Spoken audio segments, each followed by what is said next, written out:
اعوذ باللہ من الشیطان الرجیم، آیت نمبر 25، سورہ انفال۔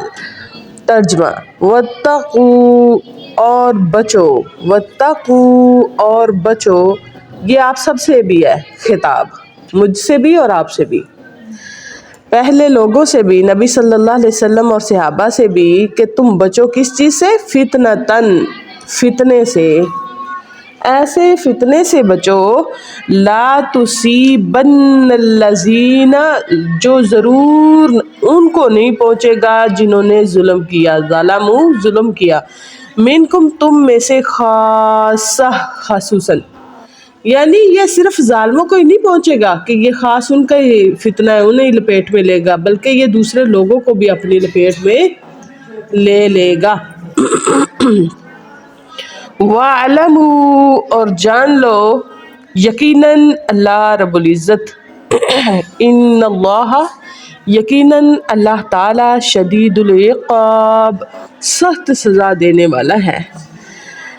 فتنہ کب سب کو لپیٹ میں لے لیتا ہے؟ جب وہ ہمارے معاشرے کا حصہ بن جاتا ہے، جب کوئی دیکھنے والا اس ظلم کو دیکھی جا رہا ہے اور روکتا نہیں ہے، دیکھتا ہے پر روکتا نہیں ہے، اور اسے کہتا ہے کہ اس کا معاملہ یہ جانے، یا پھر ہمیں کیا، ہم ایسے برے بنے، ہم نہیں روکیں گے، وہ کر رہے ہیں کریں، چلیں بھی، وہ تو کر رہے ہیں، تمہیں پتہ ہے وہ تمہاری اولادوں کو متاثر کر رہے ہیں، تمہاری نسلوں کو ظالم بنا رہے ہیں۔ جو ماحول میں دیکھے اٹریکشن ہوتی ہے، بندہ ماحول سے بھی سیکھتا ہے۔ آج ہمارے ایمان کیوں کمزور ہے؟ آج ہمیں کیوں یقین نہیں آتا؟ قرآن میں معجزے بھی ہوتے ہیں، اللہ معجزے بھی کرتا ہے، اللہ جو چاہے فوراً کرتا ہے، اور ہمارے یقین کیوں جو ہے کمزور ہو گیا مضبوط ہونے کے بجا؟ کیونکہ ہم نے اپنے بڑوں کو یہ کرتے دیکھا ہی نہیں ہے، بس سنی سنائی بات وہ کرتے تھے، اور وہی چیز اٹریکشن کی، ہمیں ماحول سے سیکھا اور ہمیں وہ حصہ بن گیا۔ اور کبھی آپ نے دیکھا ہے، آپ ایک مسلمان ہیں، آپ پریکٹیکل مسلمان نہیں ہیں، ایسے سنے سنائے مسلمان ہیں۔ کبھی دیکھا ہے کہ مسلمان عورت یا کوئی مرد آ رہا ہو تو اس سے قرآن ڈھنگ نظر آ رہا ہو؟ مسلمان عورت ہے تو پردہ نہیں ہے، اگر پردہ کر لیا تو باقی عادات نہیں ہے۔ اب دیکھیں رستے میں کوئی بھی معاملات ایسے آتے ہیں جو حدیث کہتی ہے کہ تم اس سنت سے اس طرح ان سے نپٹو، جیسے جمائی آ گئی تو آگے ہاتھ رکھو، سو کے اٹھائے، بچہ ہی سو کے اٹھا اس کا ناک جھاڑو۔ اگر تمہیں کوئی مثلاً کوئی بھی ایسا معاملہ پیش آتا ہے، چھینک آ جاتی ہے، الحمدللہ کہو، یہ چیزیں ہم نہیں دیکھتے، ہمارے معاشرے میں ہے ہی نہیں۔ اب یہ نا سعودیہ میں نے اپنی آنکھوں سے دیکھا کہ ایک عورت، دو لڑکیاں ہیں، یا ایک عورت اور ایک لڑکی ہے، وہ جا رہی ہیں، ایک نے بچہ اٹھایا ہوا ہے اور وہ سویا ہوا تھا، وہ ایسے ہی اٹھنے لگا تو جلدی جلدی اس نے اس کا ناک جھاڑیا 3 دفعہ، اور یہ سنت عمل ہے، ہمیں پتہ ہی نہیں ہے، ہم اپنے بچوں کو شروع سے یہ عمل کرتے ہی نہیں، بڑے ہو کے انہیں کیا پتا وہ کیا ہوتا ہے۔ چھینک آتی ہے الحمدللہ ہم نہیں کہتے، بچوں کو کیا پتا ہے۔ جمائی آتی ہے آگے ہاتھ ہم نہیں رکھتے، آ کر کے جمائی لے لیتے، شیطان اندر گھس جاتا ہے، وہی کام ہمارے بچے کر رہے ہیں۔ یعنی ہمارے اوپر پریکٹیکل کلر نظر ہی نہیں آتا ہے، مردوں کے اوپر نظر نہیں آتا، مرد نظریں نہیں جھکا کے چلتے ہیں، مردوں کے اوپر نظر نہیں آتا کہ وہ ایک سائڈ پہ ہو جائے، یا ان میں ایک اسلامک چیز یہی والی عادات بھی ساری، یہ تو کامن ہے نا، چھینک آئے تو جواب دینا ہے، کوئی گزر رہا ہو تو اس کو راستہ دینا ہے، راستے میں رکنا نہیں ہے، یہ ساری چیزیں ایک ادب ہے اسلام کا۔ ہم اسلام کے ادب سے واقف ہی نہیں ہیں تو ہم کیسے اس کو اپنے بچوں تک کنورٹ کریں گے؟ جب یہ ہوتا ہے نا، بچے سیکھتے ہیں ہمارے بھی ایسی عادتیں، ہم کہتے ہیں ان کا معاملہ ہمسایوں کا ہے، وہ جانے اور ان کا کام جانے، ہمارے شریکوں کا معاملہ ہے، وہ جانے، ذلیل وہ ہو رہے ہیں، ہمیں کیا لگے، لوگ ان کو باتیں کریں، بلکہ ہم بھی شاوا شاوا کر کے تیری میری سنانے لگ جاتے ہیں۔ پتہ آپ کو یہ چیزیں آپ کے پیٹ میں آپ کا بچہ بھی نوٹ کر رہا ہوتا ہے، وہ سیکھ رہا ہے۔ آپ کس بات پہ خوش ہو رہے ہیں؟ وہ سیکھ رہا ہے۔ آپ کس بات سے رنجیدہ ہو رہے ہیں؟ وہ اس چیز کو ایکسیپٹ کر رہا ہے، ماحول چینج کر رہا ہے اس کو۔ جو ہمارے ساتھ کھیلتے بچے ہمارے ہیں وہ یہ چیز دیکھتے ہیں، وہ پک کرتے کل کو ایک ایسی خاتون بنتے جیسی آپ ہے. اور پھر ہمارے بچے ہیں، گلیوں میں جاتے ہیں، محلوں میں جاتے ہیں، رستوں میں جاتے ہیں، چوکوں میں جاتے ہیں، بازاروں میں جاتے ہیں، سب کے ساتھ یہاں ہی گھلتے ملتے، انہی سے سیکھتے ہیں. یہ معاشرہ ہمارے گھر کا حصہ ہے. اس معاشرے کا جو بھی نظام ہے ہمارے گھر کا نظام ہے. اگر ہمارے معاشرے کا ایک آدمی ظالم ہے نا تو اپنا بچاؤ کرو، تم میں سے کوئی ظالم نہ پیدا ہو جائے. اس کو دیکھ کر دیکھا دیکھی کو یہ رنگ نہ پکڑ لے اور اسے روکو. یہ تمہارا مسئلہ ہے، اس کا نہیں ہے، صرف اس کا نہیں ہے. تمہارے بچے اس کو دیکھ کر رنگ پکڑ رہے ہیں اور کل کو سارے لپیٹ میں آ جاؤ گے اس کے ظلم کے. وہ کس لیے تم آؤ گے؟ کیونکہ تم نے اس ظالم کا ہاتھ نہیں روکا. اس کا روکا ہوتا نا، آج کسی اور پر ظلم ہو رہا تھا، تم نے لپیٹ کے کان اور آنکھیں بند کر کے بیٹھے رہے. اگر روکتے تو آج تمہارے گھروں میں وہ ظلم نہیں گھستا. جیسا کرو گے، جیسا ماحول ہم کریٹ کر رہے ہیں یا کریٹ ہونے دے رہے ہیں، بھئی بننے دے ماحول ہمیں، کیا ہمیں اپنے گھر سے واسطہ کیسے؟ ہمارا بچہ انہی اسکولوں میں سیکھتا ہے، انہی بچوں کے ساتھ بیٹھتا اٹھتا ہے، کیسے وہ الگ سے کچھ سیکھے گا؟ اپنے ماحول کو پاک کریں یہ ہم سب کی ذمہ داری ہے، اور ہمارا اپنا معاملہ کسی کا نہیں ہے. تو کہا کچھ ایسے فتنے ہیں جس میں صرف ظالم نہیں لپیٹ میں آتے، دوسرے لوگ جو ظلم نہیں کرتے لیکن ان کو روکتے نہیں ہیں، دیکھ کے اپنے معاملات سیدھے رکھتے ہیں. بھئی ہم ہمارا تعلق ہمارے ساتھ، ان کا ان کے ساتھ، وہ جانے اپنے ساتھ، ہم جانے اپنے ساتھ. ایسے ہو نہیں سکتا. اللہ کہتے ٹھہرو ذرا، ہاں جی تم سب ایک فیملی ہو، تمہیں جواب دینا ہوگا اپنے اپنے حصے کا. تم بھی لپیٹ میں آؤ گے. تم نے اس برائی کو روکا کیوں نہیں ہے؟ یہ تو پیغمبروں کی سنت ہے. تم برائی کو روکو تو دیکھو تو اپنے ہاتھ سے روکو، یہ ایمان کا اعلیٰ درجہ ہے. اگر ہاتھ سے نہیں روک سکتے تو زبان سے روکو. زبان سے روکو. سب کے سامنے جب آپ روک رہے ہوں گے تو سارے سنیں گے تو کہہ رہے ہوں گے واقعی یہ غلط ہے. کوئی اور بھی آپ کے ساتھ اسے کہے گا غلط ہے، اسے احساس دلائے کہ میں غلط ہوں.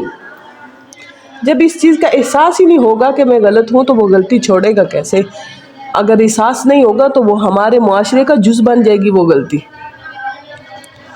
کل کو ہماری اولادیں وہاں پر کھڑی ہو کے وہی بات کر رہی ہوتی ہیں جو ہم کل کسی کو دیکھ رہے تھے. آج ہو سکتا ہے کہ اس بچوں کے ہاتھوں ہم ذلیل ہو جائیں جنہوں نے ان سے سیکھا، وہ ہمارے اوپر ظلم آزمائی کرنے لگ جائیں. ایک تو بات یہ کہ ہم اس فتنے کے لپیٹ میں آتے ہی آتے ہیں. دوسری یہ امر بالمعروف نہی عن المنکر. اگر آپ اچھی بات لوگوں تک نہیں پہنچائیں گے تو آپ پکڑ میں آئیں گے. آپ خالی نہیں ہیں، اس بات سے بچ نہیں سکتے. اللہ کے نبی صلی اللہ علیہ وسلم کا فرمان ہے، تمہیں اگر میری ایک بھی بات پہنچے نا، ایک آیت بھی دین کی پہنچے، اسے آگے پہنچاؤ، یہ تمہاری ذمہ داری ہے. تاکہ اس فہم و فراست سے جو جاہل ہے، انجان ہے، وہ بھی جان لے یہ کیا ہے. یہ میسج سب تک پہنچا دینا نبی صلی اللہ علیہ وسلم کے صحابہ کی ذمہ داری تھی، نہ کہ اللہ کے نبی اس وقت حاضر تھے کہ تم جو حاضر ہو غیر حاضر کو پہنچا دینا. وہ پہنچاتے رہے یہاں تک کہ دین ہم تک آ گیا. یہ بڑی قربانیوں سے آیا ہے، یہ بڑی محنتوں سے آیا ہے، ستیاں سرما نہیں پڑا جیسے آج کل ہم سوچ رہے ہیں. اسی لیے تو ہمارے دین میں بدعات نے جگہ لے لی ہے، رسومات نے جگہ لے لی ہے، منمانیوں نے جگہ لے لی ہے. کیوں ہم ان باتوں کو کہنا شروع ہو گئے یہ وہابی ہے، یہ حنفی ہے، یہ وہ ہے، یہ وہ ہے؟ ہمیں دین کی اصلیت کا ہی نہیں پتا. ہمارا اصل دین کیا ہے؟ ہمیں اپنے یہ جو کہنے والی ہیں نا کہ فلاں وہابی ہے، یقیناً ان سے پورا دین سمجھ کر دیکھے کہ آخر دین کیا ہے. انہیں خود نہیں پتا، بس ایک نام سے نفرت ہے. کیا پتا کہ وہ نام تمہاری نجات کا ذریعہ بن جائے. وہ ایک ہے تھا نا، پاک و ہند کی بات ہے، یہاں پر یہ چیز بہت عام دیکھی گئی ہے. پاک و ہند کی یہ بات ہے کہ ایک مسلمان تھا، اس نے دکان ڈالی ہوئی تھی، اس کی دکان چل رہی تھی. ظاہری بات ہے کہ وہاں مسلمانوں کی کثرت تھی، تو لوگ اب غیر مسلم کو تو نہیں نہ جائیں گے مسلمان کو چھوڑ کر. اب وہ بڑا پریشان ہوا کہ میری دکان ہی نہیں چل رہی. میں اپنے جا کے پادری، اپنے وہ جو ان کے عالم وغیرہ ہوتے ہیں، عالم تو وہ ہوئے نہ، جاہل ہی ہوئے جو جہالت کی طرف لے کے جا رہے ہیں.